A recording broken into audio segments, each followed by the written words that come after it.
Muy buenas tardes, soy el doctor Rodas, médico dermatólogo del Hospital de Salud de Albridge. Esta tarde vamos a exponer el tema de urgencias dermatológicas.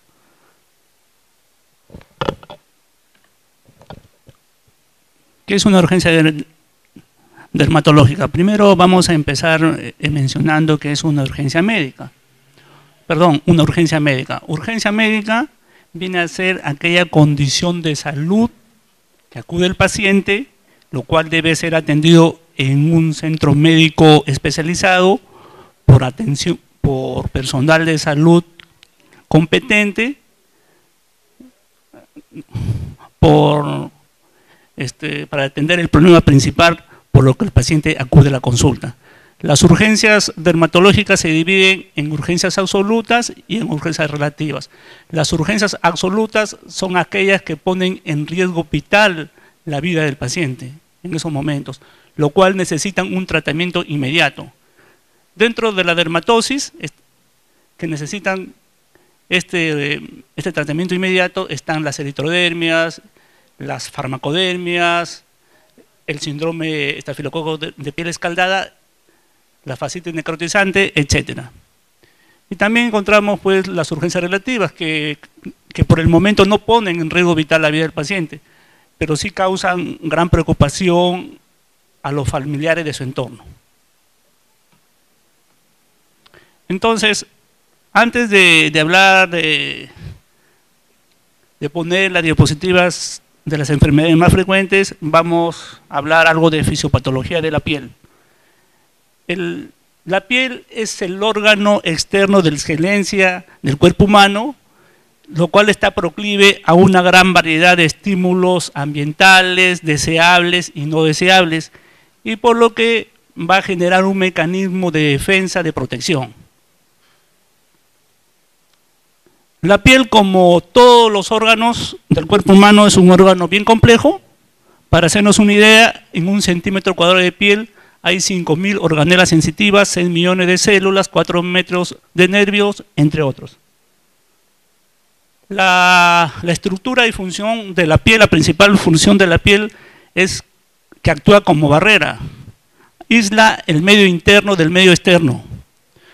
La piel se divide en 3 grandes capas: la epidermis, dermis y tejido celular subcutánea, y los apéndices cutáneos. Esto es la piel. Acá podemos usar la epidermis, la dermis y el tejido celular subcutáneo. La capa más externa de la epidermis es el estrato córneo. El estrato córneo está constituido por células proteicas llamados queratinocitos, que están envueltos por una dura proteína llamada queratina. Esta proteína está bien adheridas unas a otras y forman un escudo protector muy fuerte.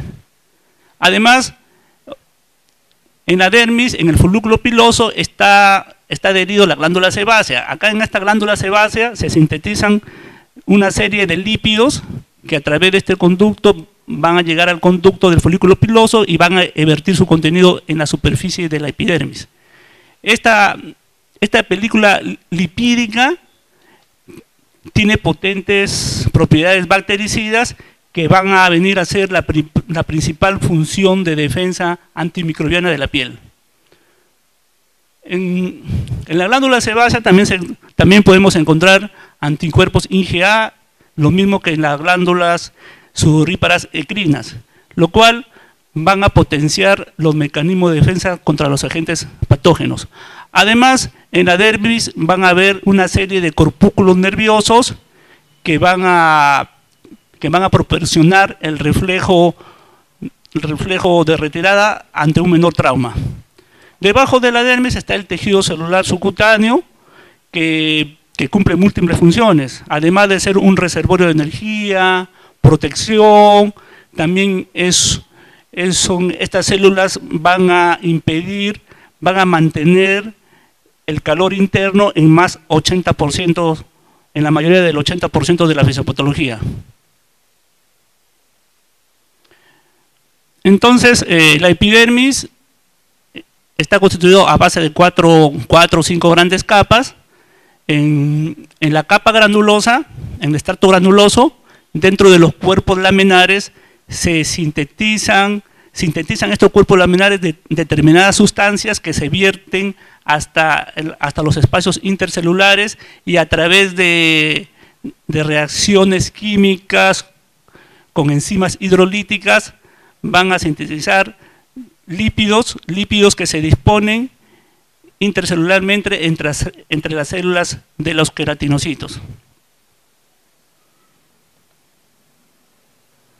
Entonces, la función epidermal de la epidermis está en función de su arquitectura bicompartamental, es decir, las células de la epidermis están imbuidos dentro de una matriz lipídica intercelular.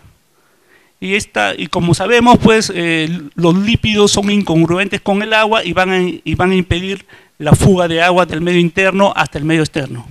No solamente la fuga de agua, también la fuga de electrolitos, proteínas, etc. Entonces, ¿cuáles son los principales ácidos grasos que constituyen estos lípidos? Tenemos el colesterol, las ceramidas, ácidos grasos libres, los famosos esfingolípidos que tienen una potente actividad bacteriostática. Estos lípidos van a mantener bien adheridas una cohesión bien fuerte a las células epidérmicas, vienen a ser como el cemento pues, de una pared y van a proporcionar un escudo bastante fuerte, ¿no? Bueno, la piel no solamente nos protege de los agentes microbianos, también cumplen otras funciones. Preservan la temperatura corporal, evitan la penetración de los rayos ultravioleta, intervienen en el metabolismo de la vitamina D, es un órgano de percepción múltiple. Ahora en estos días que la cosmetría, el mundo de la belleza está de moda y bueno, algunas dermatosis pueden generar unas secuelas irreversibles afectando el estado psicoactivo del paciente, psicológico, psicoafectivo del paciente. Entonces, otro mecanismo de defensa de la piel es su pH. Estos lípidos que están en la superficie de la epidermis, junto con la microflora residente en ella, los ácidos grasos derivados de los triglicéridos, van a generar un pH ligeramente ácido, que oscila entre 4.5 y 5.75. Este pH ligeramente ácido es incompatible con la colonización de una gran mayoría de agentes patógenos, lo cual lo va a brindar a la piel otro mecanismo de defensa. Y dicho sea de paso, los jabones líquidos que se recomiendan a los pacientes deben estar su rango de pH deben estar entre estos parámetros. O también se recomiendan los jabones de pH neutro.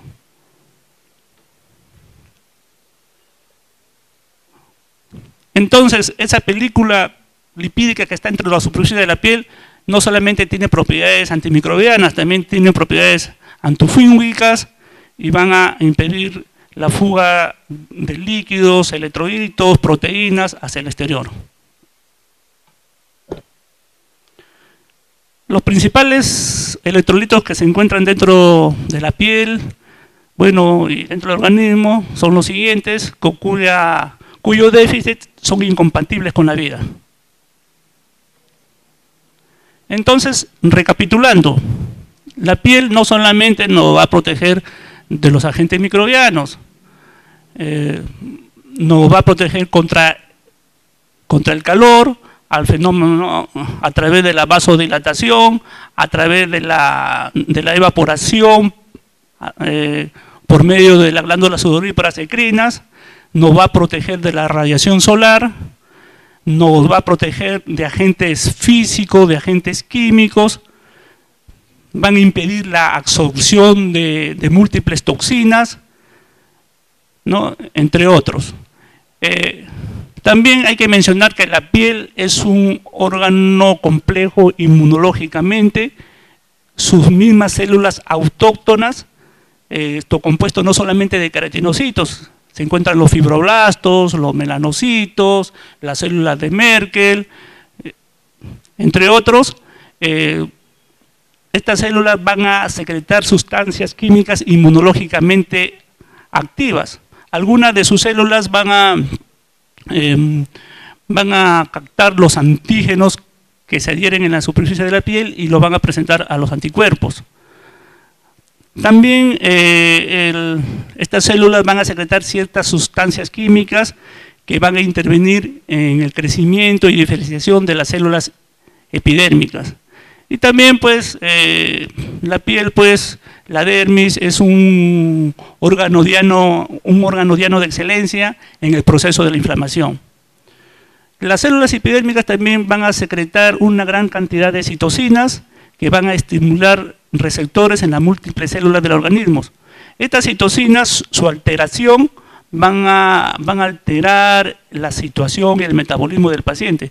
Estas citocinas intervienen en una gran variedad de fisiopatologías de la piel, intervienen en la fisiopatología de la fiebre, intervienen pues regulando el sistema humoral y celular, intervienen pues en la quimiotaxis, intervienen, controlan, inhiben el proceso inflamatorio, estimulan la quimiotaxis, aumentan la permeabilidad vascular, intervienen en la generación de la trombocitosis, y esto pudiendo provocar coágulos o el famoso coagulación intravascular diseminada, intervienen pues en la generación, en la fisiopatología del shock séptico.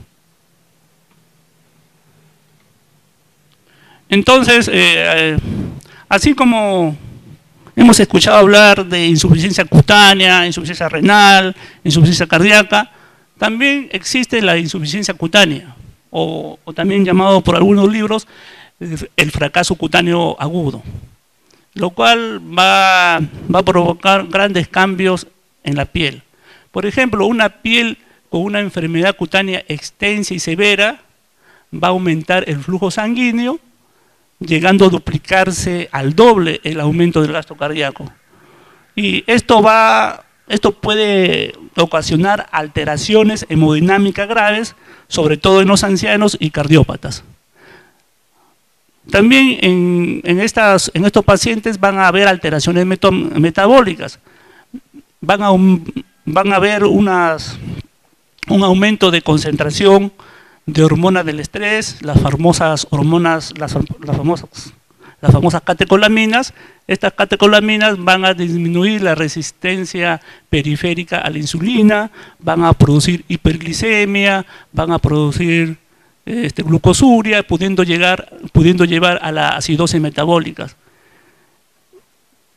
Estos pacientes van a estar en un estado hipercatabólico, es decir, van a estar, necesitan pues energía y van a necesitar los reservorios de proteínas de nuestro organismo, causando hipoalbuminemia. Estas enfermedades cutáneas, este fracaso cutáneo agudo, va a alterar la función de barrera de la piel. Va a propiciar la entrada de agentes patógenos que se pueden complicar con una sepsis.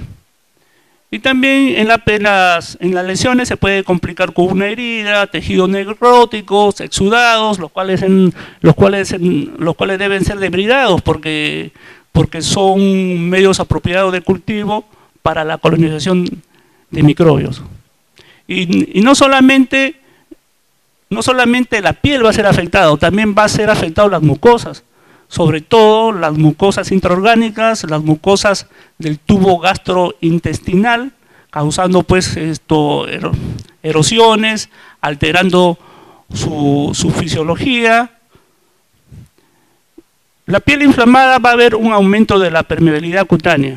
Al haber un aumento de la permeabilidad cutánea, va a propiciar la entrada de cremas de cualquier índole, cremas tópicas, fármacos tópicos, por ejemplo plomo, mercurio, corticoides, en una concentración aumentada, lo cual puede producir toxicidad. Por eso en aquellos pacientes inmediatamente deben retirar toda crema tópica o cosmético que hubiera, ¿no? También, como lo mencionamos antes, como el paciente va a estar en un estado hipercatabólico, va a haber una pérdida de proteínas, la misma piel, no se olviden que es una gran reserva de proteínas, y en estos pacientes va a haber un aumento de la permeabilidad capilar, una fuga de agua, electrolitos y albúminas, generando un edema osmolar. También la pérdida de la función de la barrera de la piel van a generar trastornos de la termorregulación. Esos productos químicos inflamatorios van a alterar la termorregulación del hipotálamo, causando un mecanismo de defensa, la hiperterma, la fiebre. Esta fiebre pues va a provocar contracciones musculares o escalofríos con el objetivo de retener calor, y va a aumentar pues el proceso catabólico, va a aumentar el flujo sanguíneo, va a generar una taquicardia refleja, etc. Y también pues en algunos casos, cuando el tejido celular subcutáneo va a ser afectado, puede evolucionar a una hipotermia. Cuando ustedes observen que hay una hipotermia, hay que pensar en principio de sepsis o en un diagnóstico precoz de sepsis. Obviamente la piel, el organismo tiene gran cantidad de agua, va a haber un trastorno hidroelectrolítico, con decirles que cuando se altera mayor del 50% de la superficie corporal, se pierde alrededor de 2 a 3 litros de agua al día, va a generar una oliguria hiperosmolar, y con el peligro de que haya una insuficiencia renal prerrenal. Y los mecanismos de defensa del riñón van a provocar un hiperaldosterismo secundario.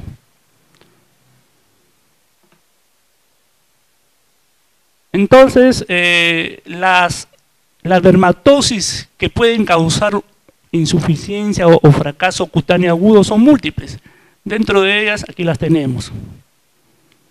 Y la agudeza de este fracaso cutáneo agudo está directamente proporcional a la extensión de la superficie corporal afectada.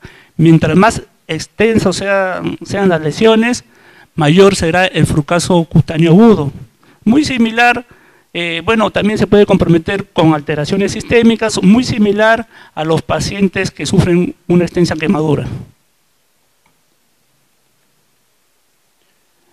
¿Cuáles son las complicaciones del fracaso cutáneo agudo? Como lo mencioné hace un momento, no solamente la piel está implicada, también las mucosas de los órganos internos, y también estas mucosas lamentablemente pues retardan en su reepitelización, en su reparación celular.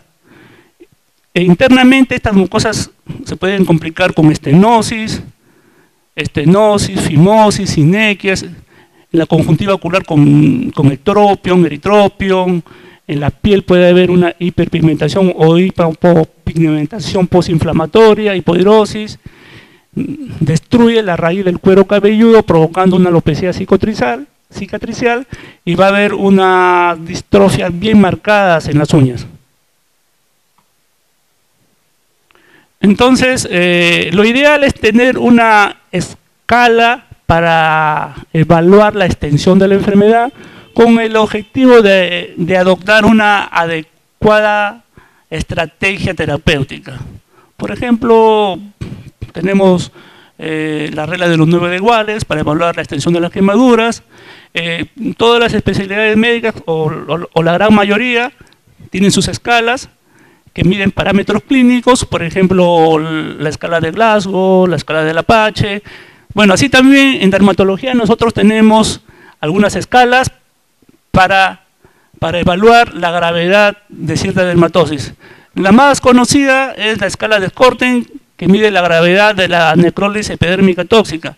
Dicho sea de paso, esta dermatosis es la farmacodermia más mortal que tenemos. Está constituido a base de 7 factores de riesgo, directamente proporcional a su pronóstico de mortalidad. Mientras más factores de riesgo exista, la proporción de mortalidad será mayor.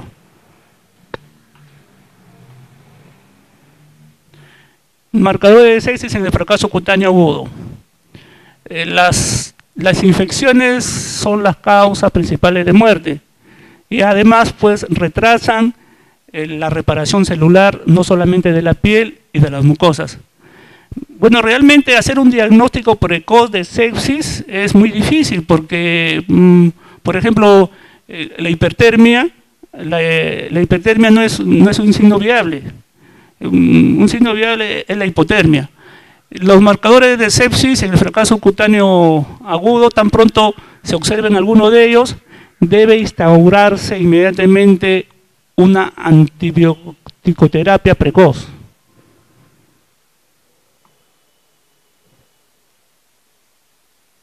Causas importantes de la mortalidad en el fracaso cutáneo agudo.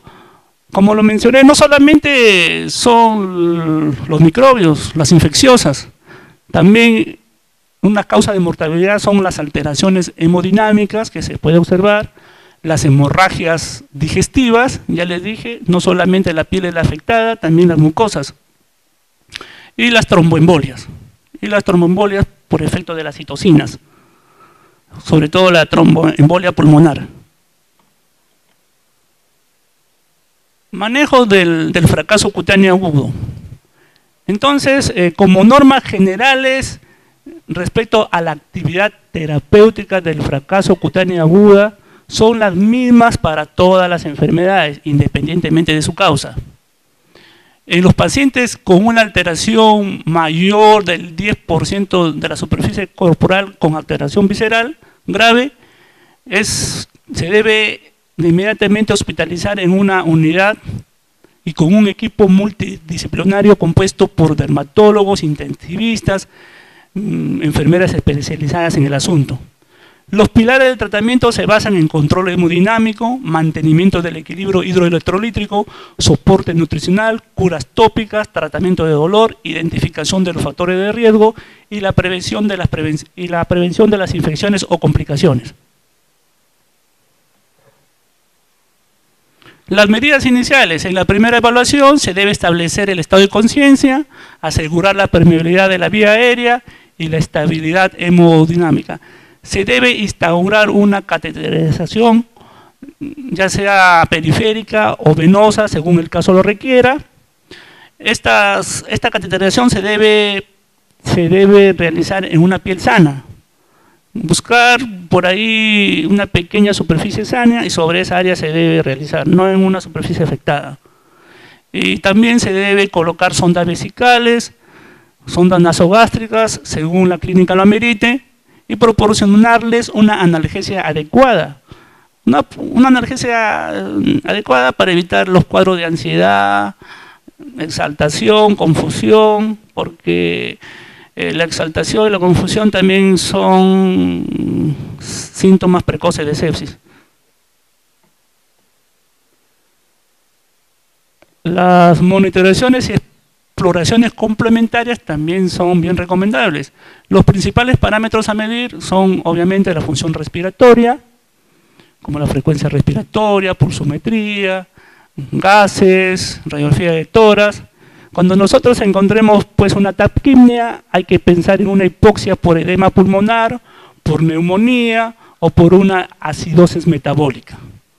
También hay que evaluar el factor hemodinámico a través de una PVC, a través de la diuresis, cardiológicos, a través de la presión, a través de la presión arterial, con electrocardiogramas, la temperatura y el nivel de conciencia. El nivel de conciencia es bien importante también porque se ha visto pues que cuando hay un estado confusional, como lo mencioné hace un momento, puede ser un signo precoz de sepsis.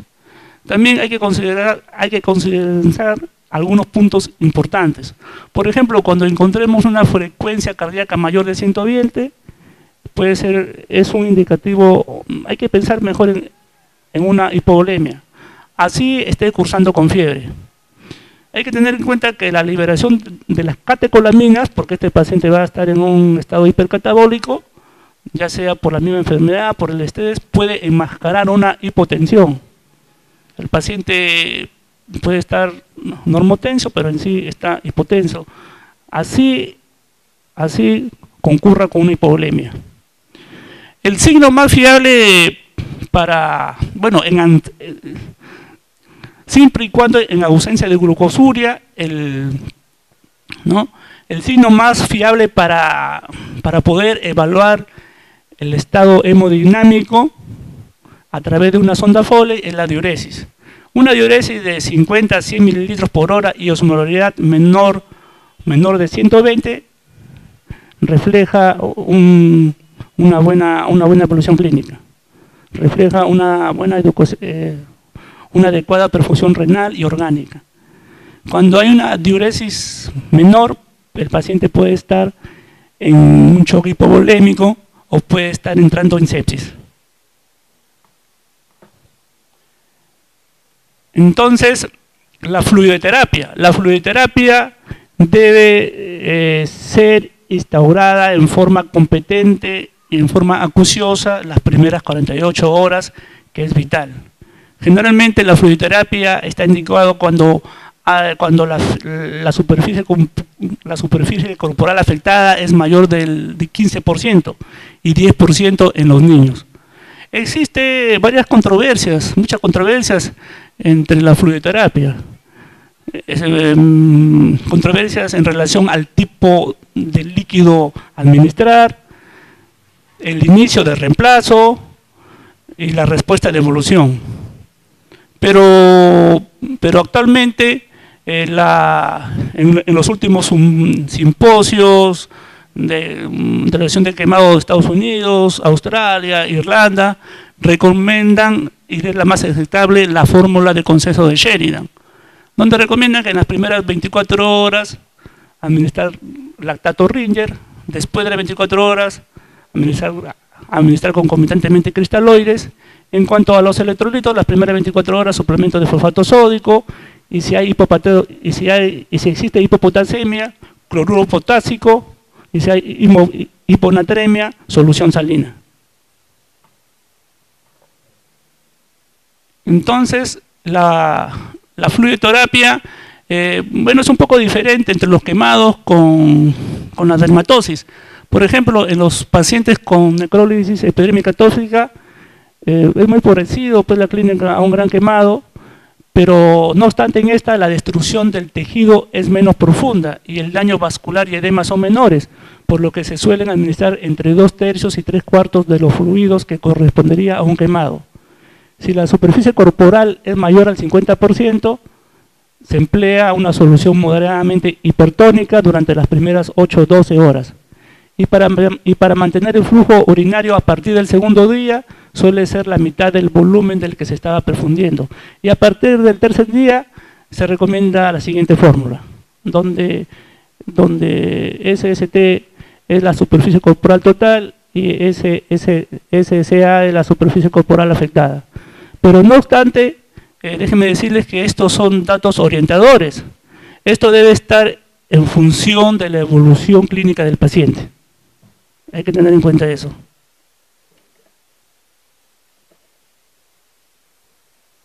El soporte nutricional. No se olviden pues que estos pacientes están en un cuadro hipermetabólico, hipercatabólico y necesitan o ameritan una gran demanda de este soporte nutricional. Y se debe iniciar tan pronto como el paciente esté hemodinámicamente estable y oxigenado aceptablemente.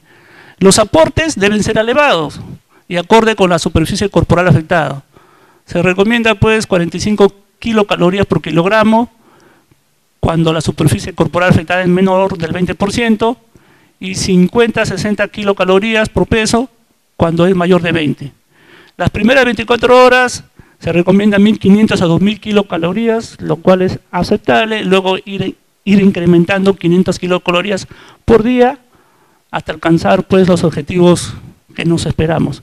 La dieta debe estar hecha a base de 60-65% de glúcidos, 5-15% de lípidos y 25% de proteínas. Se debe instaurar el soporte nutricional lo más precoz posible si la situación lo requiera. ¿Por qué? Porque este soporte nutricional van a disminuir las concentraciones de las hormonas del estrés, las catecolaminas, y van a pues prevenir los efectos indeseables. Y también este soporte nutricional van a proteger pues las mucosas gastrointestinales de las erosiones del mismo proceso inflamatorio. Es muy importante esto. Los cuidados locales mucocutáneos. Se recomienda pues la limpieza tópica diaria para evitar los riesgos de infección y la desecación de la piel. Si hay tejidos necróticos o exudados, se aconseja debridar, ya que estos son focos de infección, y cubrir la dermis expuesta con apósitos sintéticos impregnados con hidrogeles, vaselina glicerinada, silveridacina de plata, para prevenir la hipoxemia y la pérdida de fluidos. La manipulación del paciente debe ser en forma aséptica, movilizar lo menos posible, añadir pomadas antibióticas alrededor de los orificios naturales, ya que dentro de los orificios naturales como la faringe, las fosas nasales, se encuentran microorganismos en fase inactiva, pero expectantes. Expectantes ante cualquier ocasión para invadir la piel.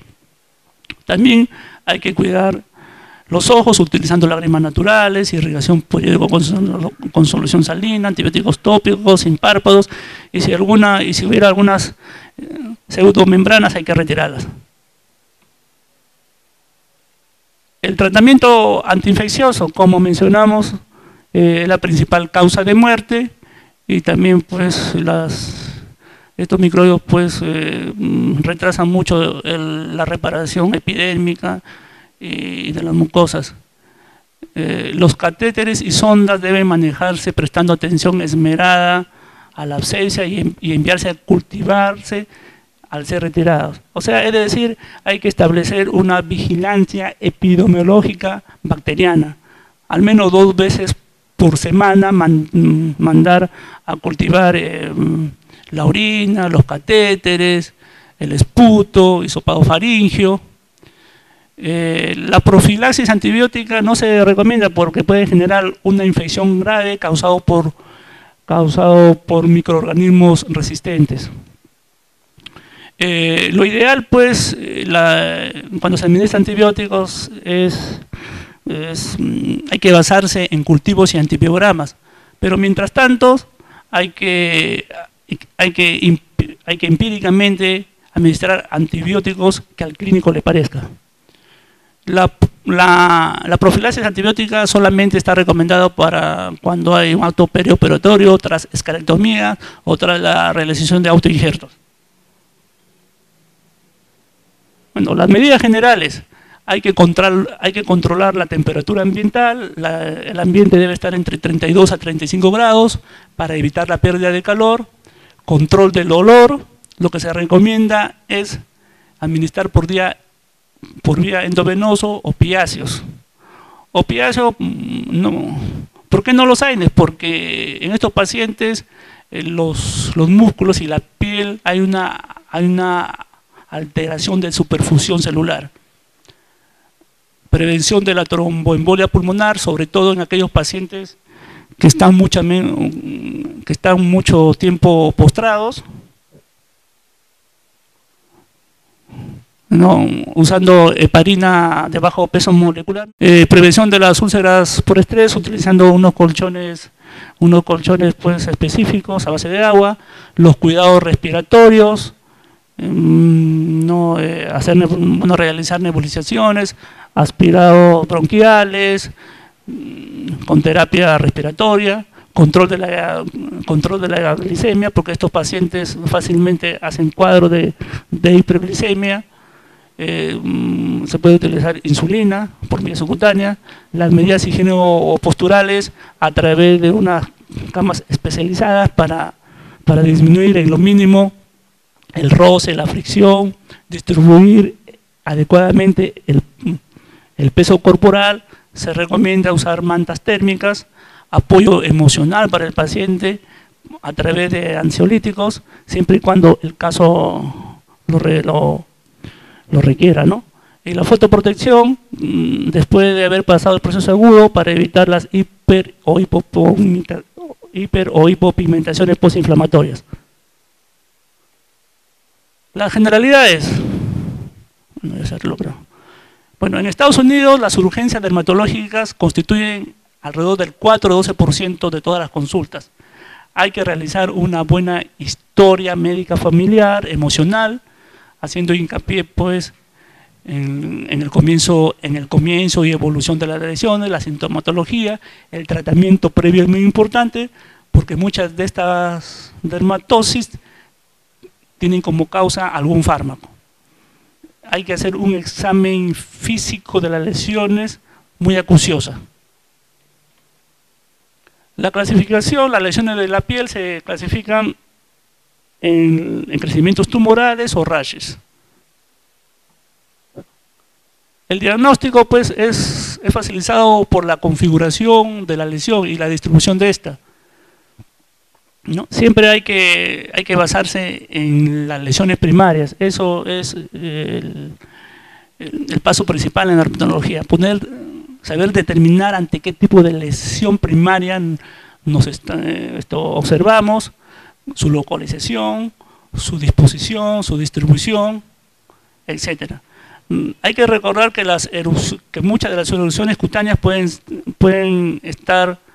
ser manifestaciones de enfermedades sistémicas.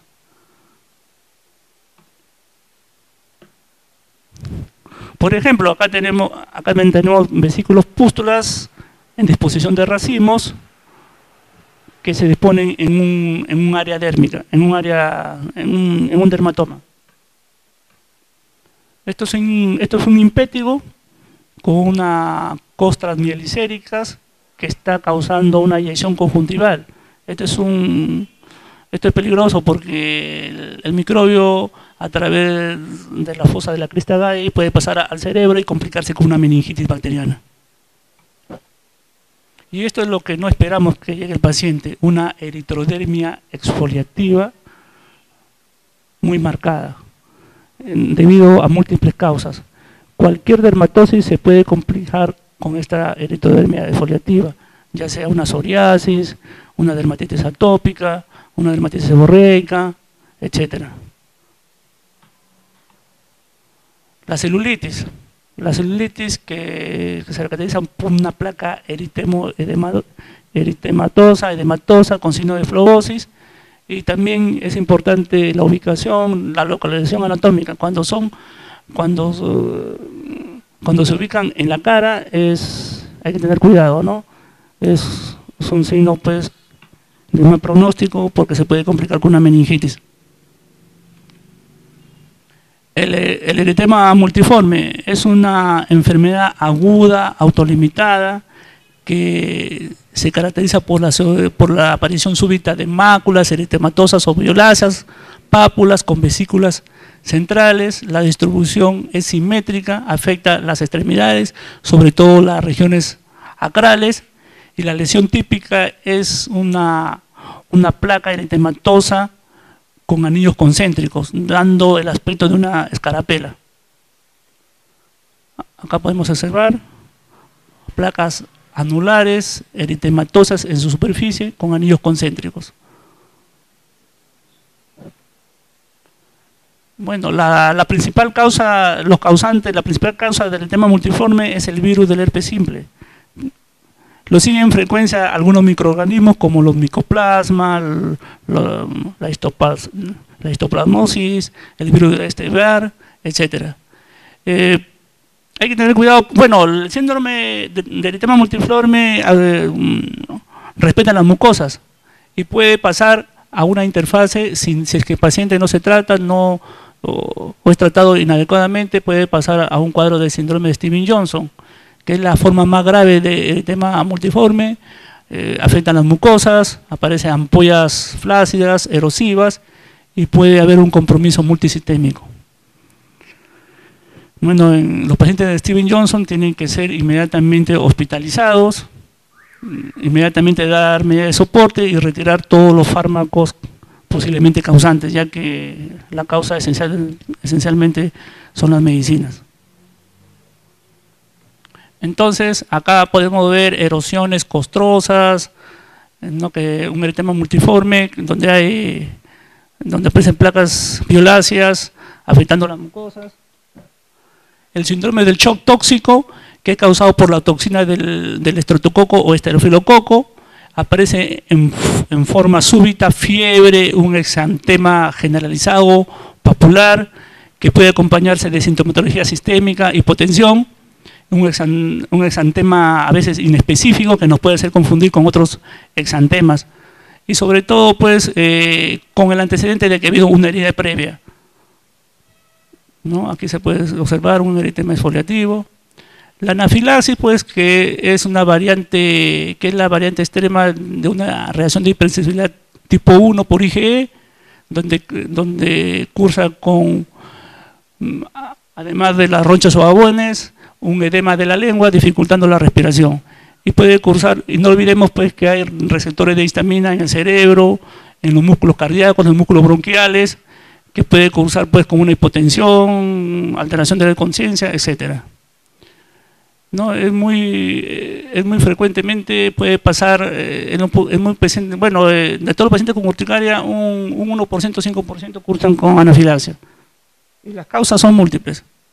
El manejo esencialmente es a base de adrenalina, antihistamínicos, corticoides, ¿no? Entonces, a veces la anafilaxia no cursa casi con lesiones cutáneas, a veces se va pues a los órganos internos. El oxocelismo, causado por el Oxoceles leata, que es la picadura de araña más mortal, es intradomiciliaria, se caracteriza porque su veneno posee enzimas proteolíticas, destruyen todas las proteínas que encuentran a su paso, producen destrucción celular, producen pues, por destrucción de los músculos, producen pues taponamiento de los túbulos renales, evolucionando a una insuficiencia renal oligúrica, y donde el paciente puede ameritar diálisis. Esta es la araña. Bueno, puede ser cutáneo y visceral, porque también puede afectar los órganos internos. Evoluciona rápido de una lesión eritematosa en menos de 24 horas a una lesión necrótica, ¿no? Hay que dar medicina de soporte, antihistamínicos, el antídoto funciona antes de las 6 horas. La enfermedad de Kawasaki yo le he puesto porque es una vasculitis multisistémica que afecta mayormente a los vasos sanguíneos coronarios, pudiendo ocasionar aneurisma, trombosis. Hay que sospechar cuando la fiebre es súbita, aguda, dura más de 5 días y no responde a los antipiréticos clásicos. No, hay que sospechar, hay que hacerse estas preguntas siempre en todo paciente con enfermedad de Kawasaki. Otros hallazgos, aparte de las cardiovasculares, son las artritis, meningitis, y puede haber pues cuando afectan los vasos sanguíneos acrales, puede complicarse con una gangrena periférica y nos puede hacer confundir con una meningocosemia. Bueno, acá hay fotos donde hay eritema de la cara, eyección conjuntival, eritema de exfoliación de las manos, y el tratamiento está a base de inmunoglobulinas, aspirina a dosis elevada. Las toxicodermias nos pueden hacer confundir con cualquier dermatosis, porque pueden evolucionar con manchas, pápulas, pláculas erytematosas, linfadenomegalias, y hay que retirar el fármaco causante. Y no hay que olvidar pues que debido a la liberación de vitaminas y sus productos químicos por parte del basófilo, esta tormenta dura aproximadamente entre 2 a 3 semanas, mientras tanto el paciente tiene que estar con soporte y con fármacos. Estos son cuadros de exantemas medicamentosos. el síndrome de necrólisis espermatotóxica, que es muy parecido a su clínica al síndrome de Stevens-Johnson. La fisiopatología es muy similar, no obstante la reacción inmunitaria es más intensa. Comprometen las mucosas internas, hay grandes desfascilaciones de la piel, ¿no? Cualquier enfermedad dermatológica puede cursar con eritrodermia, ¿no? Los eczemas generalizados son cuando un paciente es inmunodeprimido, cualquier eczema se puede generalizar, se puede presentar en forma aguda, subaguda, y el tratamiento debe ser en función a la fase de este eczema. La erisipela, ya lo mencioné hace un momento un poco, hay que tener cuidado cuando no es tratada o se extiende y se puede complicar pues con una fascitis necrotizante. La púrpura fulminas es cuando hay una alteración de la proteína C y S, que es un anticoagulante natural, puede ser adquirida o por fármacos, causando estencias púrpuras equimóticas reticuliformes y puede causar trombosis cerebrales, retinianas y de los órganos internos. La vasculitis necrotizante, que es muy similar pues a la púrpura fulminans, ¿no? Con una reacción de hipersensibilidad tipo 3 muy aguda y puede afectar no solamente la piel, también los órganos internos. Bueno, acá podemos vernos una púrpura coalescente de exposición reticuliforme.